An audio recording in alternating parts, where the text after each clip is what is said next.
भगवते वासुदेवाय। ओम नमो भगवते वासुदेवाय।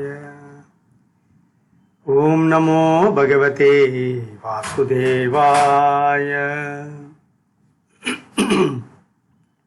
So we are reading from Srimad Bhagavatam, second canto, chapter 7, scheduled incarnations with specific functions. Om Jnanandimirandasya Jnananjanashalakaya Chakshurunmilitam Mena Tasmai Sri Gurave Namah. I was born in the darkest of ignorance, but my spiritual master has opened my eyes with the torch of knowledge. I pay my humble and respectful obeisances. Jai Sri Krishna Chaitanya Prabhu Nityananda Sri Advaita Gadadhar Srivasadi Gaura Bhakta Vrinda.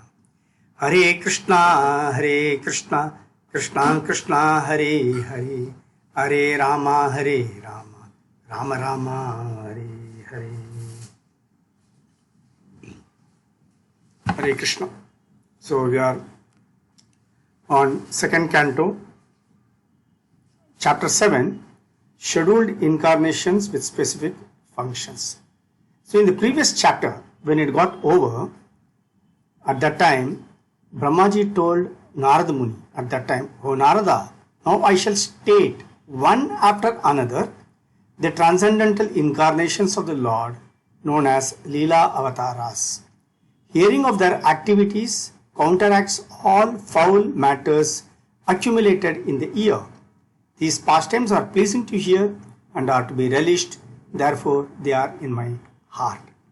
He says that, and now Brahmaji is going to start talking about the different avatars, Leela Avataras the Lord has taken. There are different types of avatars, you have to understand. Some are the Leela Avataras which are there, then there are certain Guna Avataras are there, then there are Shaktyavesha Avataras also there. So there are different types of avatars are there. Besides that, Manvantras are there. The Lord also comes as Manu. Those avatars are also. There are different types of avatars. Now in this chapter, the 7th chapter, what the Lord is talking is not a detailed description of all the various avatars. The detailed description of the various avatars get covered in that entire Bhagavatam. But now he is giving a brief, just an introduction of different types of avatars for the readers to know that these are the various avatars that the Lord has taken. These are all known as Leela Avataras, and these Leela Avataras will be further discussed in the Srimad Bhagavatam in the subsequent cantos that will be discussed. So now the scheduled incarnations which are there with specific functions, that gets explained here. Now here what we need to understand is the various incarnations of so this chapter, what it really covers, like not just the scheduled incarnations with specific functions, that is one part of it.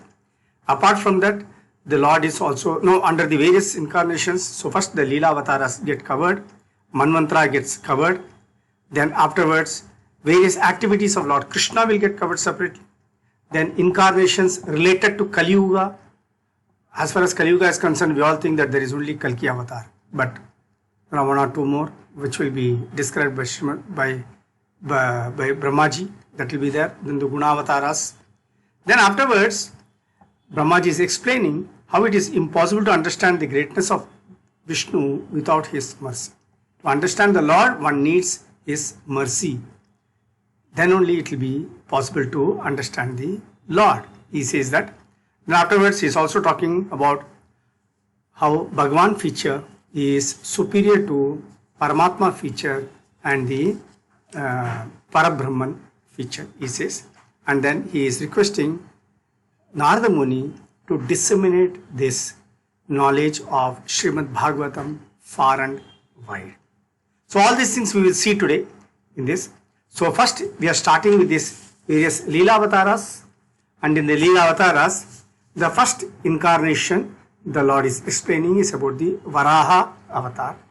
As you know, Varaha Avatar, the Lord takes the Varaha form in order to what happened was Hiranyakashipu had tried to drown the universe into the ocean. The Lord comes as Varaha. He picks up that universe from the ocean and places it up on top, and then with his tusk he also kills Hiranyaksha. So that is the first this thing. Then the second avatara is talking of is Suvajana avatara. He is the son of Ruchi and Akuti. He is born, and afterwards Suvajana he begets demigods, various devatas he gets, headed by Suyama. He is in the womb of Dakshina, he gets that. And then afterwards, he also assumes the form of Indra, and as Indra, he diminishes the miseries in all the three lokas. We have seen all the three different lokas before. We have seen the lower planetary system, the middle planetary system, and the upper planetary system. What we have talked about that. The three lokas, as it is broadly described as. Then, when he did that, Suyajana, he is being named as Hari by Swayambhuva Manu. That is the second avatar he is talking of. The third one is, the Lord is talking of, Brahmaji is talking of Kapila avatar. Kapila comes as the son of Devahuti and Kardama Muni, and then he gives this philosophy of self-realization to Devahuti, Mother Devahuti, and with that knowledge, Devahuti is also able to attain or able to get a liberation in this lifetime itself for her. That is there. Then comes the avatara of Dattatreya. Now Dattatreya is the son of Atri Muni. Atri Muni, what he does, he prays and he says that he wants a son. And he says that, then the Lord says, I will give myself to you as your son. Then he appears as Dattatreya. Then afterwards, Dattatreya, he purifies, rather the purified Yadus and Ahyayas, etc. by his dust of the lotus feet, and then they obtain material and spiritual blessings. That is also explained here. Then again he comes as four Kumaras. Four Kumaras are the first offsprings from Lord Brahma. Now Brahma was given the job of filling this universe. He is called a Prajapati. Prajapati, that means his duty was to fill up this universe with living entities. So first the offspring comes as the four Kumaras: Sanaka, Sanandana, Sanatana and Sanat Kumaras. These are the four Kumaras who come, but then what happens is the four Kumaras are not interested in becoming the Grahasthas. They want to clearly establish the spiritual truth, and they want to spread that spiritual truth. Actually, that spiritual truth was lost in the previous Kalpa, so that they wanted to re-establish. So the Lord comes as the four Kumaras. Then another avatara that is described is Naranarayana Rishis. They are there. Naranarayana Rishis, they are the sons of Murti and Dharma. Now, by Murti and Dharma, they are the sons. And Naranarayana Rishi, the main purpose of their avatar, or the main purpose of their incarnation was to establish, to exhibit the ways of austerity and penance. They were carrying out severe austerities and severe penance, and because they were the incarnations of the Lord himself, when they were doing the penance, actually what had happened was Indra gets scared. He thinks that these people are trying to take over his position. Indra is not always like human beings, he is always scared of his position. Indra always thinks if someone is doing a great tapas, he immediately gets scared and thinks that somebody is coming to take away his position. Just like, in the corporate world, how senior people, they get scared when someone down the line is performing extremely well. They think that they are their competitors. Generally, not everyone. Generally, you see that. Similarly, Indra is also in the same position. Indra, whenever he sees somebody doing a severe austerity or severe penance, he immediately gets scared and he sees how that penance or austerity can be disturbed. That is always he tries to do that. And so what he does, in order to disturb the austerity, the penances being, the tapas, what is being performed by Naranarayana Rishis, he sends the Cupid along with different different themselves from the beautiful ladies with Cupid. He sends them to distract Naranarayana rishis from their tapas. But Naranarayana rishis, they are so great, so powerful. What they did, they started producing many beautiful girls and offered to Cupid. And when they started doing it, Cupid got so bewildered. He never expected this to happen from the Rishi Munis. So he gets scared and he says that no, these people can never be disturbed in their penance. So he goes away from there. But Naranarayana rishis, this was the main purpose of their incarnation itself, was to show to people how one should be austere, what type of austerities should one perform, and how that tapas or penance should be performed. That they did. Then comes the Prishnigarbha. Now we know the story of Dhruva Maharaj. Dhruva Maharaj, as a small 5-year-old boy, he wanted to occupy he wanted to sit on the lap of his father, but his stepmother did not want him to occupy the lap, or did not want the Dhruva Maharaj to sit on the lap of his father. So she pulled him down forcefully and threw him out. And as a 5-year-old boy, although he was only a 5-year-old boy, he was a Kshatriya. The Kshatriya blood was running in his body. So what happened was he became very offended, and he was, Kshatriyas, they are also supposed to be egoistic, and they are supposed to be real, they can't just take any insults so easily. So Dhruva Maharaj gets very much offended. He leaves the palace. He goes to the forest to find out the Lord. There he meets Narada Muni. Narada Muni tells him, gives him the mantra Om Namo Bhagavate Vasudevaya. Tells him that you simply meditate on Lord Vishnu by calling out Om Namo Bhagavate Vasudevaya. And in 6 months' time, Lord appears as Prishnigarbha in the 4-handed form and gives him the entire blessings, and he also gives him one loka, one special world planet called Dhruva Loka. Dhruva Loka is there. I think that is a pole star. No, Dhruva Loka. So where everybody is shown that this is Dhruva Loka. It is shown, So Dhruva Loka is there, and that is offered to Dhruva Maharaj. Actually, Dhruva Maharaj, when he saw the Lord, he did not want anything. He did not want even his father's kingdom. But the Lord said, no, you take the kingdom, you will be materially successful here, and also you will be spiritually successful. He comes. Then he takes the avatar of Prithu Maharaj. Now, Prithu Maharaj, this is a very interesting story which will come again later on in Srimad Bhagavatam. There is one king called Vena. This Vena king becomes too puffed up, and he somehow or the other, he doesn't follow the righteous path. He totally goes astray from all the righteous path. When he's going so much astray from the righteous path, what happens is the Brahmanas, they first come and advise him that what you are doing is wrong. Earlier, all the kings used to be advised by the great Brahmanas and the Rishi Munis as to what is the right thing to do and what is not the right thing to do. So all the Brahmanas come and advise him that what you are doing is not right. This is not the way to rule a kingdom. You are doing a lot of atrocities on your own subjects. You will get punished for all these things, they tell.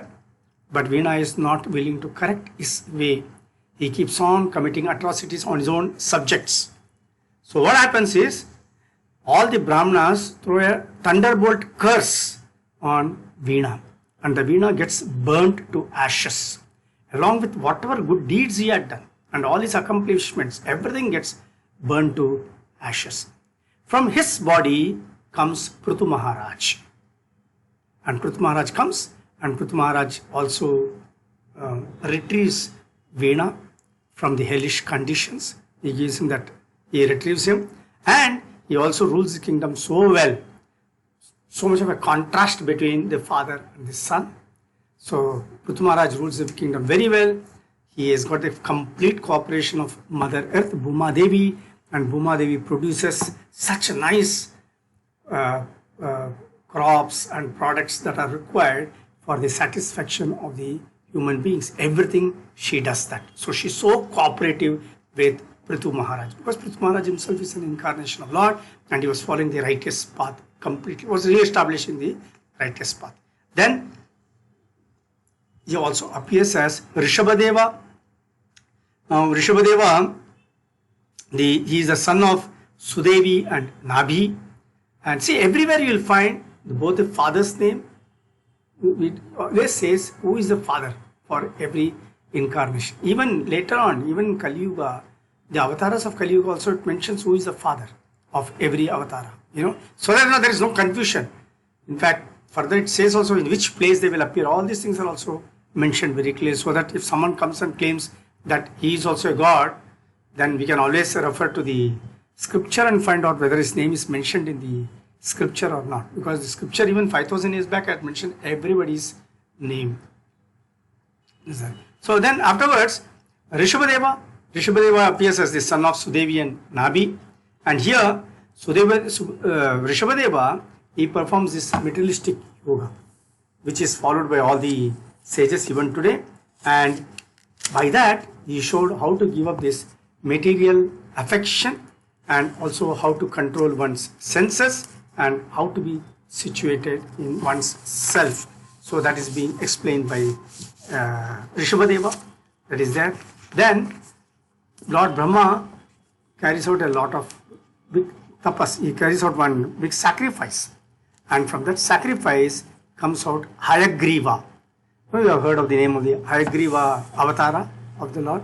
So it comes as Hayagriva, and he is actually Vedas personified, and also what is also known as the super soul of all the various devatas, and all the sweet hymns of the Vedas, what we hear, everything comes out from his breathing. It comes out from Hayagriva's in Hayagriva's incarnation happens.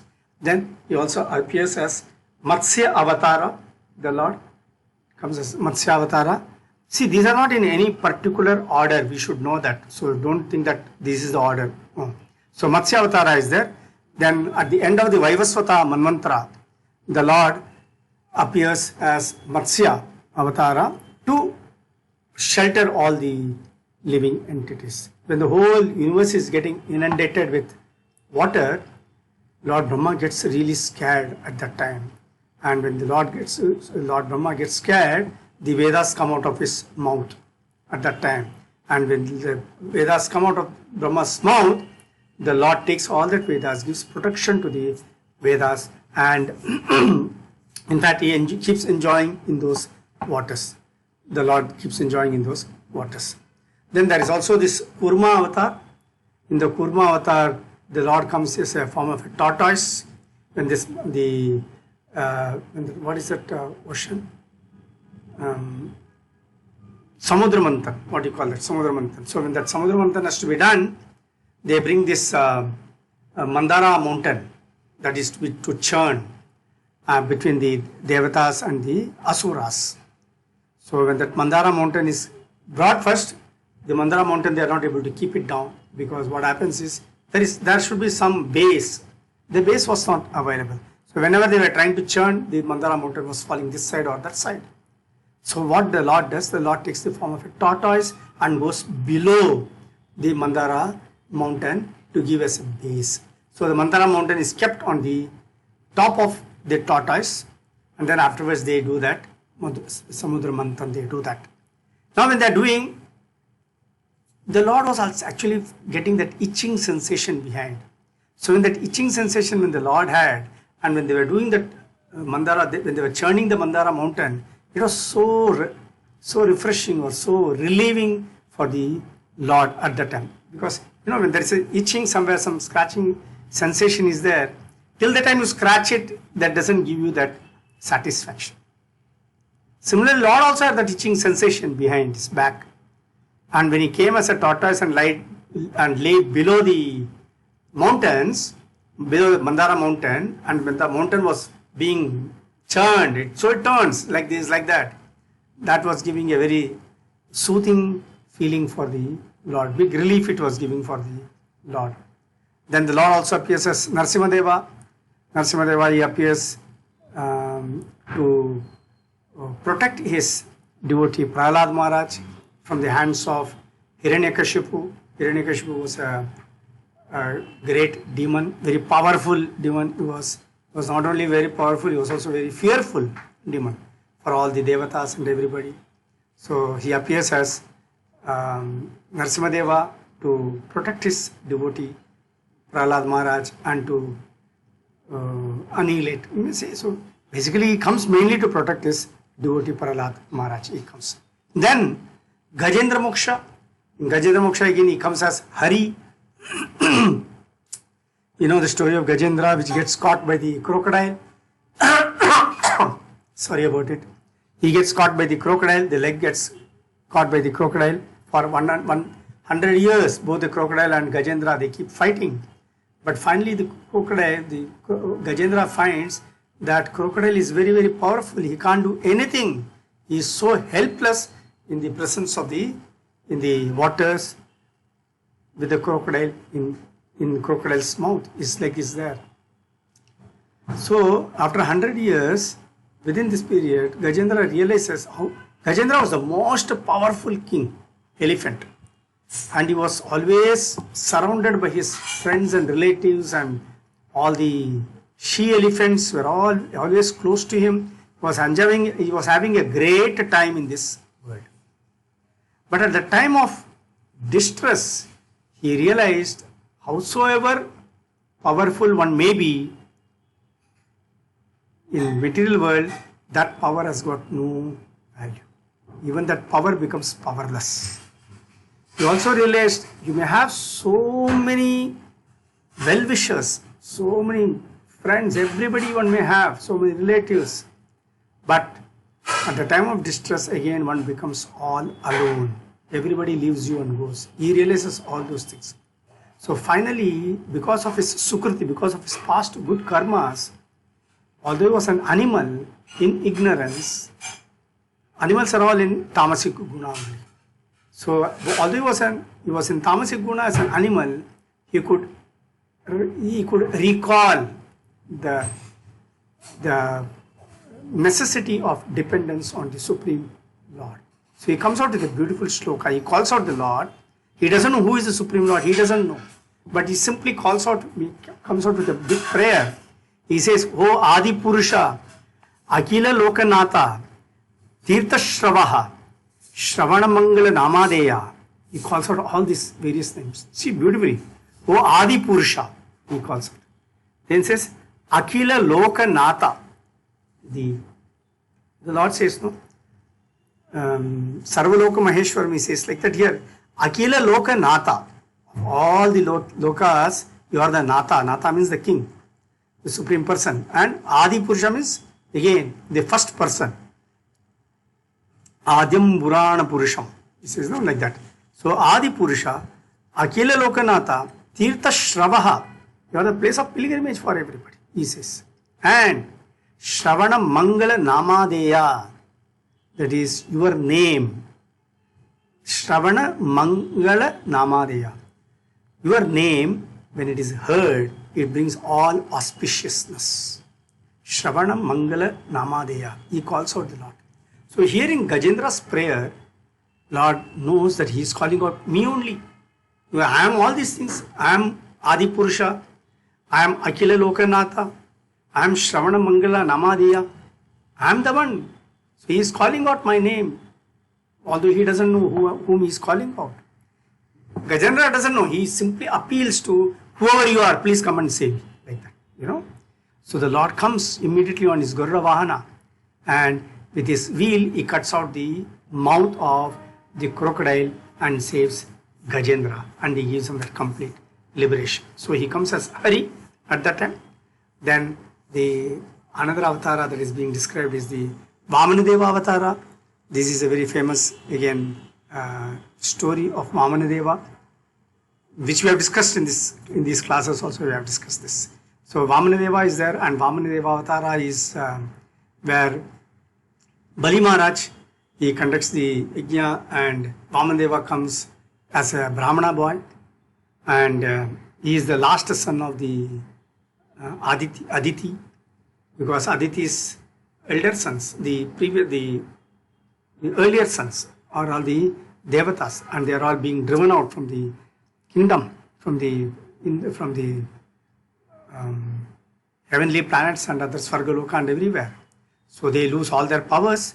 So Aditi, she really prays to the Lord, and the Lord appears as their son, as Vamanadeva, and then he travels to the place where Bali Maharaj is conducting the sacrifice, and he asks for 3 steps, and with 3 steps he covers this entire, all the universes, everything, both all this, all the 3 lokas he covers for the first 2 steps itself.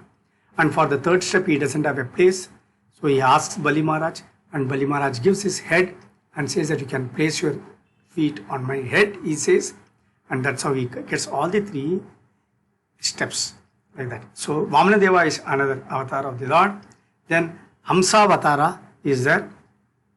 So Hamsa Avatara takes place, the Lord comes as Hamsa Avatara mainly to teach Narada Muni about Bhakti Yoga, and this Bhakti Yoga is very it is easily understandable. This Bhakti Yoga given to Narada Muni is something which is easily understandable by the devotees who have surrendered to Lord Vasudeva. So this Hamsa Avatara comes, that is one this thing. And then Manvantara Avatara. Now this Manvantara Avatara is again interesting. In every days, in Brahma's one day, there are 14 Manus. Okay.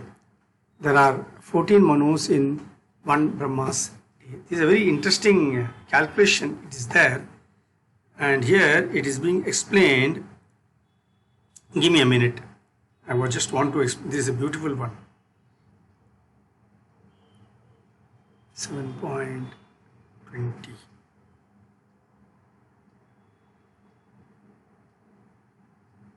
So I just want to read out this about Manvantara Avatara. Yeah.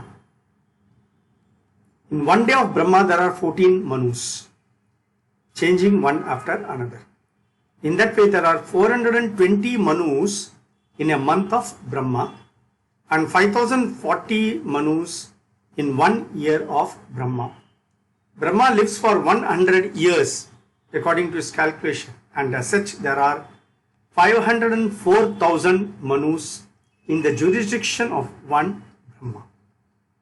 There are innumerable Brahmas, and all of them live only during one breathing period of Mahavishnu. One breathing period, that is just, that Brahma's life is that much old actually. So we can just imagine, so it's interesting that all of them, there are innumerable Brahmas, and all of them live only during one breathing period of Mahavishnu. So we can just imagine how the incarnations of the Supreme Lord work all over the material worlds, which comprehend only 1/4 of the total energy of the Supreme Personality of Godhead. The Manvantara incarnation chastises all the miscreant rulers of different planets with as much power as that of the Supreme Personality of Godhead, who punishes the miscreants with his veil weapon. The Manvantara incarnations disseminate the transcendental glories of the Lord. So, Manus, there are 14 Manus in every day of Brahma, and 504,000 Manus in one lifetime of Brahma. And Brahmas and all these people are there only for one breathing period of Mahavishnu. So this is again an incarnation of the Supreme Lord itself as Manvantara, all the Manus. Then comes the Dhanvantri Avatara. Dhanvantri Avatara is again, as Dhanvantri he comes and he gives. Dhanvantri again comes at the time of Samudra Manthan. At that time Dhanvantri comes with a pot of medicine, and that's how the Lord gives Ayurveda to all of us. So Ayurvedic medicine, the institution of Ayurveda itself has come from the Supreme Lord, although that is being challenged by many people, because of course there are also others. Allopathy is there, homeopathy is there, but Ayurveda is originally given by the Supreme Lord himself. That's there. You can't say allopathy and allopathy and homeopathy, actually it is being explained, anything and everything in this world is everything belongs to the Lord. So even allopathy and homeopathy also belongs to the Lord. But when the Lord gave, he gave it as Ayurveda. That is the only difference. Then he also comes as Parashurama Avatara. And as a Parashurama Avatara, at that time what was happening was many of the kings, Kshatriyas, they were not following the Kshatriya principles properly. So the Lord wanted to re-establish and make these Kshatriyas understand that you have to follow your dharma properly. So for that the Lord comes as Parashurama. He takes Parashurama avatar and annihilates the and has 21 times he fights with the Kshatriyas. He annihilates he kills so many Kshatriyas, and so many Kshatriyas also run away from here to different parts of the world. In fact, what is being explained, that in certain places it has been explained, it has not been, I don't know how far it is true, that the entire, the people, or rather what you find in America, Africa, or in the far off places in Europe, etc., Europe and America, basically these are all the Kshatriya descendants actually. Those who had run away from the Bharatavarsha and had run to those other continents at that time. These are the people. So that's why Prabhupada also addresses them as Indo-American stock, Indo-European stock. He tells in his lectures also these points. So these are the Kshatriyas who had run away from India because Parashurama had driven them out at that time. And these are the various descendants. That's why he said that you people are so tall and so huge, because the Kshatriyas were like that at that time, during that time. Okay. Then he also comes as Ramachandra Avatara, where he is born as a son of Dasharatha Maharaj, marries his own internal potency, or his own Shakti, Sita Devi, who comes as the daughter of Janaka Maharaj. Afterwards, Sita goes there. They go to the forest, and after going to the forest, from there, Sita gets kidnapped by Ravana. Then Lord Rama with Lakshmana, they go and fight with Ravana, kill Ravana, and get back Sita to Ayodhya. So that is Rama Avatar, Ramachandra Avatar. Then so many avatars are being explained. Now you see that many times when you talk of avatars, people talk only of the Dasha avatars. Okay, that is what they talk. But here you see totally, there are so many different incarnations of the Lord have been discussed here. Apart from the Dasha avatars, many others also have been discussed here. Then afterwards, telling this, now for the next about 9 to 10 verses, Brahmaji is talking about Krishna's descent to this world. And he says that Krishna, how he descends as he is to this material world, and what all he performs as activities. So Krishna, he is explaining about Krishna, and he says that Krishna, he descends in his original beautiful form as he is. As he is in Goloka Vrindavana, like that only he comes here, and basically he comes along with his plenary portion. When we say plenary portion, his plenary expansion, immediate expansion is Lord Balrama. So he says that he comes down to this spiritual world with Lord Balrama, and basically he comes and performs a lot of various activities. Krishna comes to perform different activities, but mainly he wants to spend his time with his devotees mainly. And also at the same time, diminish the burden of the earth. Paritranaya sadhunam vinashaya cha dushkrutam. Is it not? He says, no, Paritranaya sadhunam vinashaya cha dushkrutam dharma samsthapanarthaya sambhavami yuge yuge. He says like that. Krishna comes, he wants to spend his time with his devotees. He enjoys being in the association of his devotees. Obviously, all of us like, is it not? We would like to be in the association of people who are favorable to us. We do not want to go and sit in the midst of people who are going to complain about us, or going to accuse us, or going to going to talk ill of us. We are not interested in that. We are always interested in the middle of, to be in the midst of people who are very favorable to us, who are very friendly to us, who will joke with us, who are really our well-wishers. Like, we would like to always be like this. Matchitta madgata prana bodhenta paraspara. He says that. So that's the way it is. So here he appears, and even from his childhood, as a baby, he starts performing superhuman activities. Like when he's lying down on he's only a milk-sucking baby lying on the lap of his mother.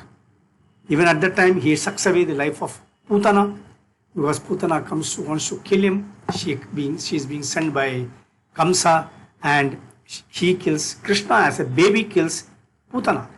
He does that. Then afterwards, he is also killing as a small baby again, just as a 3 months old baby. He overturns the cart, what is there, and then also he uproots the Arjuna trees. What are there? The 2 trees which are there when he is getting tied to the mortar and all. Then he uproots that. Then the Damodara Leela, what we are talking of on the day of Diwali day, when Krishna gets tied with the rope to the mortar we killed. Then he slowly turns, and with the mortar he keeps rolling, and when he goes, the 2 trees are there. He tries to bring it, and both the trees are uprooted, and from that the 2 devatas come and they go back. We'll discuss those things later on in the chapter.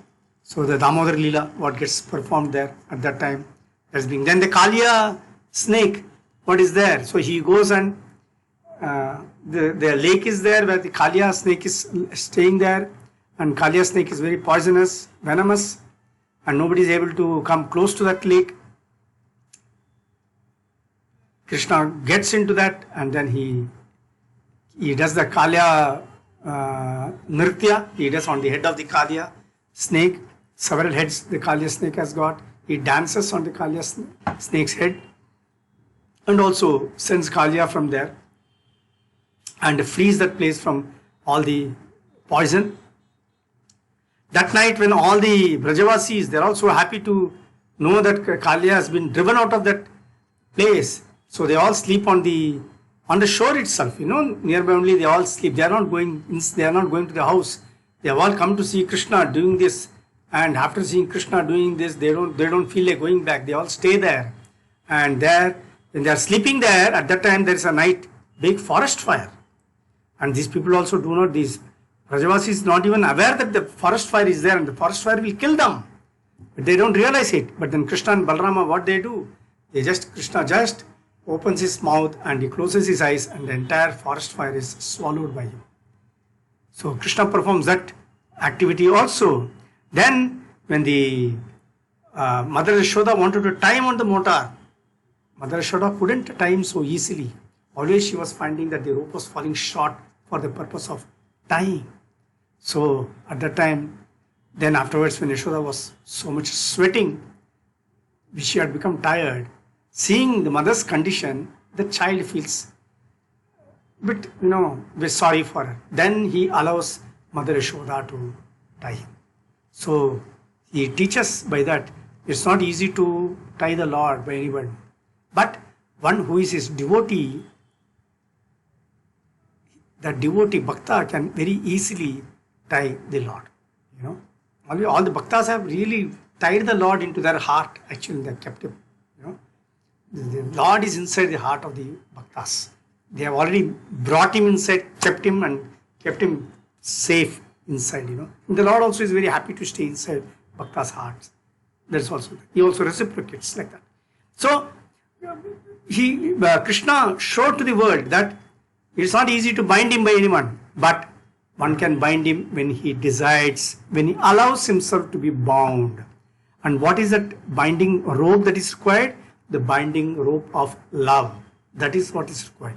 Only by the rope of love can Krishna be tied. So he teaches that in this particular Leela. He does that. Then he also opens his mouth and shows the entire universe, everything to Mother Yashoda. That also he does that.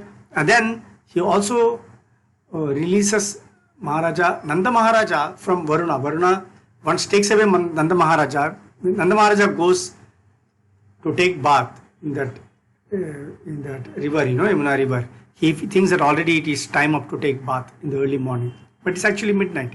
So Varuna comes and takes him away, thinking that this is the best time to take away Nanda Maharaja, because if Nanda Maharaja is with me, then automatically Krishna will come to release Nanda Maharaja, and thereby I can get the darshan of Krishna. So with that intention, he takes away, he kidnaps Nanda Maharaja and keeps him with him.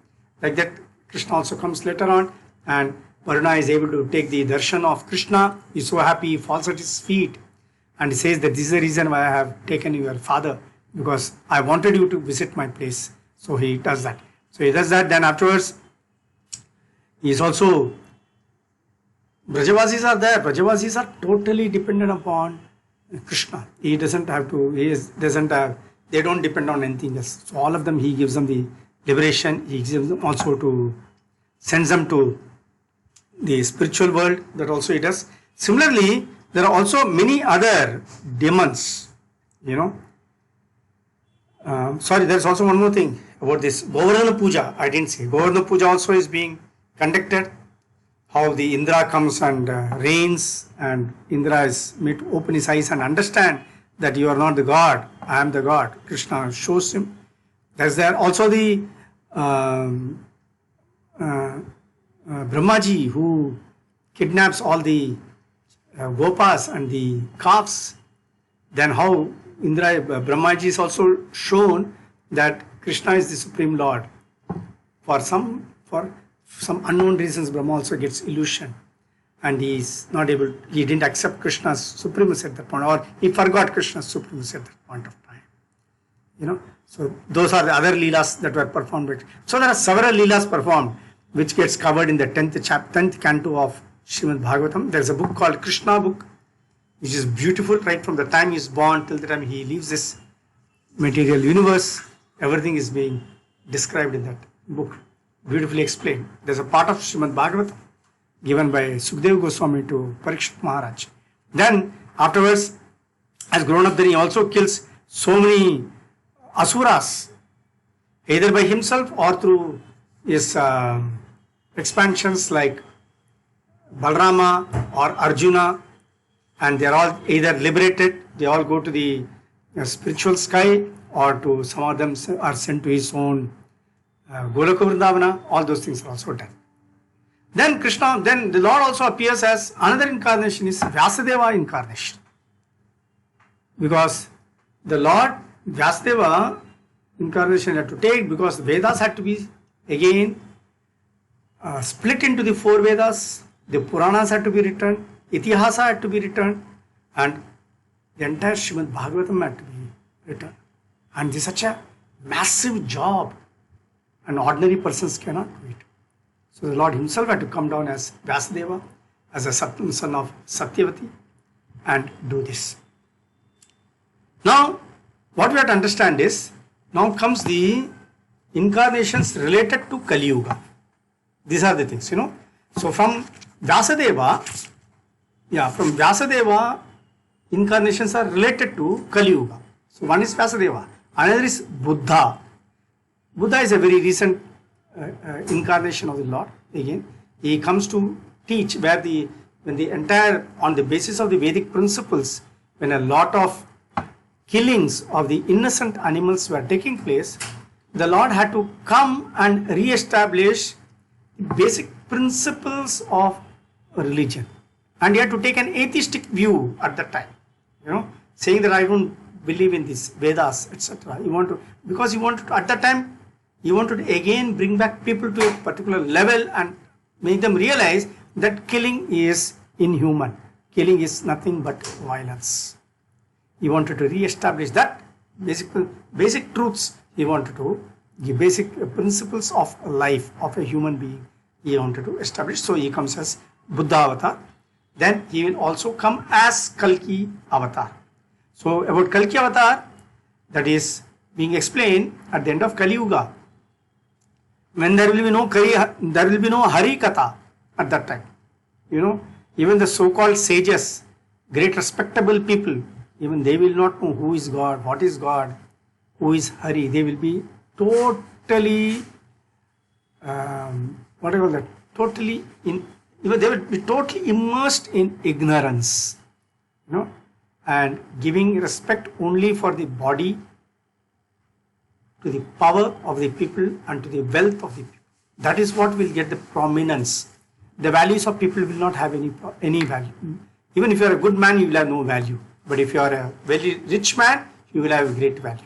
If you are a powerful man, you will have a great value. You will be considered as somebody as a representative of God at that time. That's how Kali Yuga is going to become.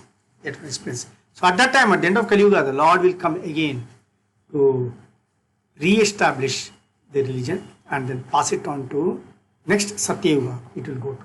That will be there. Then Brahmaji is talking to Narada Muni about the Guna Avataras. So he says, at the time of creation, now Guna Avataras 3 times he says, creation, maintenance and annihilation. So he says, at the time of creation, the penance, Brahma, that is myself, then the Prajapatis, the great sages who generate, they are all the Gunavataras at the time of creation. During maintenance, Lord Vishnu, the various Devatas, they are the Gunavataras. And at annihilation, Lord Shiva and the atheists, full of anger, etc., these will be the Gunavataras. So he explains that. Then afterwards, from 40th to 46th verse of this particular chapter, 7th chapter, Brahmaji is explaining that it is impossible to understand the greatness of Lord Vishnu without his mercy. If we want to understand the Lord by our limited intelligence, by our limited material experience, it will not be possible to understand the Lord. We can understand the Lord only when He allows us to understand Him. So Brahmaji says that it may be possible for one to count the atoms, atomic particles in the world. It may be possible for one to count the atomic particles in the world, but will not be able to narrate the greatness of the Lord. But it will be difficult to describe the supremacy, the greatness of Lord Vishnu. That won't be possible. But maybe it may be possible for even to count the atomic particles in this world. Is it possible to count the atomic particles? But Brahma says even that may be possible. But if you want to describe the greatness of the Lord, no, that is not possible. So much, it's unlimited. It's not possible. Then he says even Seshanatha with his 10,000 mouths, he is not able to describe the greatness of the Lord. Although Seshanatha is always with the Lord, still for him the 10,000 mouths are falling short, are not sufficient to describe the greatness of the Lord. So if one wants to really, if Seshanatha with 10,000 mouths, if he cannot describe the greatness of the Lord, then what to speak of you and me? Brahmaji is asking now, then what to speak of you and me? What will I speak? What will you speak? We can't even do that. Ours is a limited knowledge. But we have to understand that his greatness is that much. He says. And then he says, only surrendered souls can know the Lord, and that too only by his mercy. Even to understand the Lord, one needs the Lord's mercy. To chant the holy name of the Lord, one needs Lord's mercy. To talk about the Lord, one needs Lord's mercy. To hear about the Lord, one needs Lord's mercy. So only by the mercy of the Lord can one know the Lord. Like Yashoda Mata wanted to tie the Lord, is it not? Tie Krishna. But she couldn't tie him. But finally, the Lord allowed her to tie him. And it was the rope of love with which she tried the Lord. So the Lord can be known only by that prema bhakti. And prema bhakti comes only when we follow the sadhana vidhi. We have to follow them. When we follow the sadhanas correctly and regularly without any motivation and unmotivated and uninterrupted sadhana bhakti we have to follow. Because if we want to develop that pure love for the Lord, it takes time. Just because I want, I cannot get it. The sadhana vidhi I have to follow. After following the sadhana vidhi up to a particular time, then it becomes possible for me to get that prema bhakti. Because I have got lot of way. It's a long way for me to go from here. So Krishna says that only surrendered souls can, not Krishna, Brahma says that only surrendered souls can know the Lord by His mercy. And who are the surrendered souls really who have known the Lord? So he gives the names of some of the people. He says, like me, you, Lord Shiva, Swayambhu Manu, Ambarisha Maharaja, Bhishma, Uddhava, Prahalada, Dhruva, Vidura, Arjuna, and many others who were thus successful in attracting the Lord's mercy. Lord's mercy can be got, but then one has to get Lord's mercy is possible only when we surrender completely to the Lord. Then only it is possible. Then he says, even lower persons born, in the previous chapter also we studied this. The lower persons, one may be born in a very, very low, sinful surroundings he may be born. And he may also be somebody who commits sinful activities. Like the case of Valmiki, for example. He was engaged in completely sinful activities. Is it not? But when he came in touch with a great Muni like Narada Muni, great Bhakta like Narada Muni, Valmiki got totally transformed and he became the devotee of the Lord. So, by the mercy of great devotees of the Lord, then also we can develop that pure bhakti, pure love for the Lord. By the mercy of the devotees of the Lord also we can get the Lord. Like Prabhupada, for example. He went to the West and people were engaged in all the sinful activities there. The people who joined the movement. But although they were engaged in various sinful activities, because Srila Prabhupada happened to be a pure devotee of the Lord, those people got transformed and became the devotees of the Lord, became pure devotees of the Lord. And they can narrate this Srimad Bhagavatam, Bhagavad Gita and all so easily. They assisted Prabhupada in writing this Srimad Bhagavatam and Bhagavad Gita. Prabhupada translated all this from Sanskrit to English, all the Srimad Bhagavatam and Bhagavad Gita. And he dictated it on dictaphone and he asked them to type out all those things. And when they typed out, they had to edit, do all those things. Obviously everything enters into their head and they became purified. They couldn't pronounce any of these Sanskrit verses. But then they learned from Prabhupada because of Prabhupada's mercy. So even by the mercy of a great devotee of the Lord, one can attain that pure love for Krishna, and also one can attract the mercy of the Supreme Lord. So it's this. Then next afterwards Brahmaji goes to explain about the 3 stages of realization of the Lord. Brahman realization, Paramatma realization and Bhagwan realization, and he explains all the 3. And he says Paramatma realization is eternally peaceful, Shashvat Prashantam. He says fearless. See, these are the advantages of, or these are the benefits one gets by Paramatma realization. That is what? Shashvat Prashantam, Abhayam, Shuddham, Pratibodha Matram and Samam. That is, Shashvat Prashantam means eternally peaceful. Abhayam is fearlessness. Then Shuddham means becomes pure. Pratibodha Matram means bestows knowledge. And Samam means equal to all. And in Brahman realization, it is full of unlimited happiness, free from grief and indescribable by words. It is a formless aspect of Bhagavan. So here, what is it? Unlimited happiness one gets in Brahman realization, and is also free from all sorts of miseries and grief that one experiences in this material world.